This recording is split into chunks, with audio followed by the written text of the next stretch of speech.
Hello, this is Jzaniece Smith for WDEE TV Headline News, coming to you from the WDEE TV studios in Ypsilanti, Michigan. Our top story today comes from Heritage West and writer Laura Zucchi. A 23-year-old Tecumseh man was killed in a crash on southbound US 23 at about 1:15 a.m. Tuesday, according to Michigan State Police. Troopers were dispatched to an unknown crash on US 23 near Willis Road in York Township, according to the release. Andrew Carl, the driver and lone occupant of a 2005 Honda, was pronounced dead at the scene a short time later by Huron Valley ambulance paramedics, according to the release. Police said the crash occurred when the driver lost control of the vehicle, ran off the road, and struck a tree. State troopers were assisted by Milan Area Fire and Huron Valley Ambulance. More on the story can be found on the local news feeds link on our website, WDEE Coming up next, Comcast users are left without internet access in Manchester. At Morgan Taylor, buy 2 suits, get a 3rd suit free. Morgan Taylor is located at 133 West Michigan Avenue in Ypsilanti. Clothing and accessories for men, women, and children at Morgan Taylor. Open Monday through Saturday, 10 a.m. to 6 p.m. Call 734-221-0296. Ask about layaways and in-store financing. At Morgan Taylor, buy 2 suits, get a 3rd suit free. Welcome back. This is Jzaniece Smith for WDEE TV Headline News, coming to you from the WDEE TV studios in Ypsilanti, Michigan. Our next story today comes from the Manchester Enterprise and writer Nathaniel Sadal. Comcast customers in the Manchester area lost internet access for several days last week following a major storm. Library Director James Miller said a number of patrons came in hoping to use the library for internet access, but the library also lost service. Even the regular business of checking out books was affected, as the library circulation system depends on internet access to an external database. Service was restored to the library on Wednesday, September 10th. The Manchester Mirror was forced to delay publication for a week as a result of losing internet access. Comcast Director of Public Relations Randy Jones said he was confident that all service was back to normal by the end of last week. Jones said the company does not release information on the number of customers affected by the outage. The problem was caused by power lines falling on fiber optic cables in 2 locations in the Saline area, Jones said. The cables are strung on the same poles as electric power lines. Comcast repair technicians had to wait for DTE workers to clear the power lines before it was safe to work on the fiber optic cable, said Rob Austin, Senior Director of Network Maintenance. More on this story can be found on the local newsfeed link on our website, WDEETV.com. Coming up next, Dexter Community Orchestra will host the musical Taste of Dexter.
Welcome back. This is Jzaniece Smith for WDEE TV Headline News, coming to you from the WDEE TV studios in Ypsilanti, Michigan.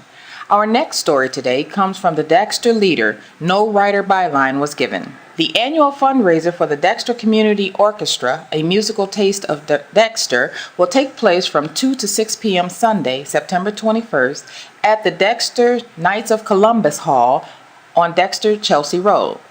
The taste features food selections or tastes from a large number of local vendors, music performed by members of various orchestra ensembles, and numerous prizes awarded by raffling items of many kinds.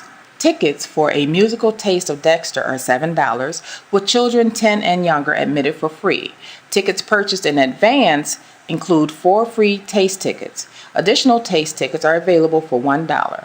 Tickets can be purchased from any member of the orchestra from Bush's Fresh Food Market in Dexter or online at www.musicaltaste.dextercommunityorchestra.org. Major taste sponsors are La Fontaine of Dexter, Meyer, Dexter Pharmacy, Dexter Flowers, Zingerman's Corman Farms, Country Market, Shar Music, and Old National Bank. The Dexter Community Orchestra is a registered 501c3 nonprofit organization that relies on the support of volunteers and donations. The Taste is the only major fundraiser that the DCO undertakes on an annual basis and counts on your participation to help provide the funds for each season of concerts free to the community. More on this story can be found on the local newsfeed link on our website, WDEETV.com. Coming up next, Saline High School homecoming activities have to be rescheduled. At Morgan Taylor, buy 2 suits, get a 3rd suit free. Morgan Taylor is located at 133 West Michigan Avenue in Ypsilanti. Clothing and accessories for men, women, and children at Morgan Taylor. Open Monday through Saturday, 10 a.m. to 6 p.m. Call 734-221-0296. Ask about layaways and in-store financing. At Morgan Taylor, buy 2 suits, get a 3rd suit free. Welcome back. This is Jzaniece Smith for WDEE TV Headline News, coming to you from the WDEE TV studios in Ypsilanti, Michigan. Our next story today comes from the Saline reporter and writer, Amy Bell. Saline High School's homecoming festivities have been moved to the end of October due to it being scheduled on the Jewish holiday of Yom Kippur. Spirit Week will be moved to the week of October 20th. The homecoming football game will be on Friday, October 24th, with the dance being moved to Sunday, October 26th from 6 to 10 p.m. in the high school commons.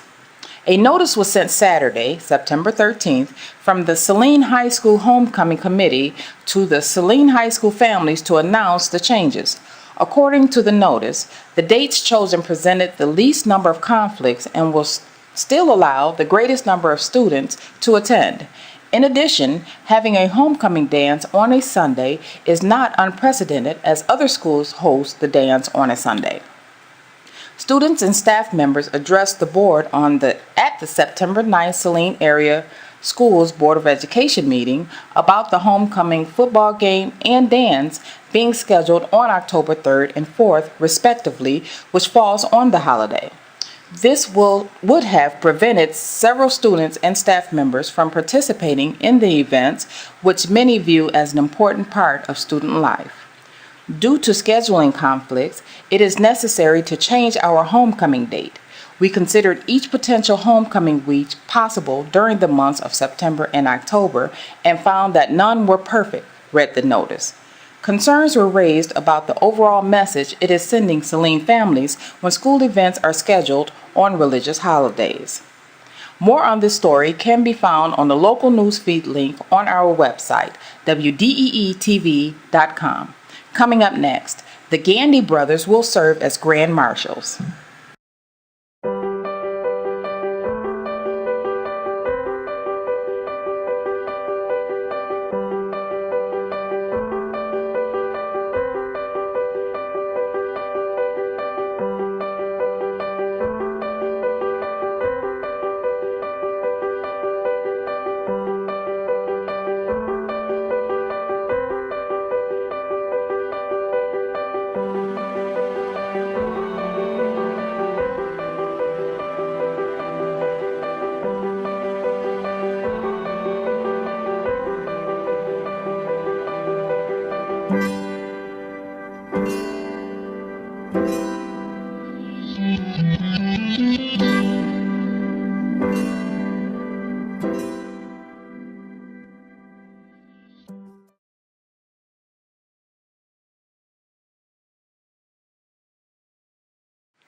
Welcome back. This is Jzaniece Smith for WDEE TV Headline News, coming to you from the WDEE TV studios in Ypsilanti, Michigan.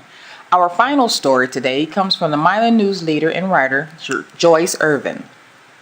The Gandy brothers made a name for themselves during a 40-mile trek in which Hunter carried his younger brother Braden on his back to raise awareness for cerebral palsy. The boys arrived for an overnight stop in Milan in June and were greeted warmly by a large crowd. After greeting supporters, the family dined at a Milan restaurant and spent the night at the home of relative Milan police officer Stacy Heems. State Representative Dale Zorn, Republican from Ida, met with the boys recently to tour the existing playground at Douglas Road Elementary School in Lambertville, where Braden attends. He learned of the plans to update the playground with more handicap-accessible designs. Originally, the boys concentrated on bringing awareness to the debilitating disease affecting Braden and didn't seek donations, but they are now raising funds with some of the proceeds intended for use to update the playground. Milan Mayor Michael Armitage welcomed the brothers to Milan in June, saying he had been following their story. In a previous statement, he said, "I admire Hunter's goal as it's a noble endeavor of brotherly love." After greeting the boys and their parents, Danielle and Sam, Armitage asked the boys to serve as grand marshals for the 2014 annual Christmas parade sponsored by the Milan Area Chamber of Commerce. Armitage said they agreed, and the parade committee put their stamp of approval on the invitation, and the Milan will once again welcome the brothers. More on this story can be found on the local newsfeed link on our website, WDEETV.com. For WDEE TV Headline News, this has been Jzaniece Smith. Thank you for watching and have a wonderful evening. At Morgan Taylor, buy 2 suits, get a 3rd suit free. Morgan Taylor is located at 133 West Michigan Avenue in Ypsilanti. Clothing and accessories for men, women, and children at Morgan Taylor. Open Monday through Saturday, 10 a.m. to 6 p.m. Call 734-221-0296. Ask about layaways and in-store financing. At Morgan Taylor, buy 2 suits, get a 3rd suit free.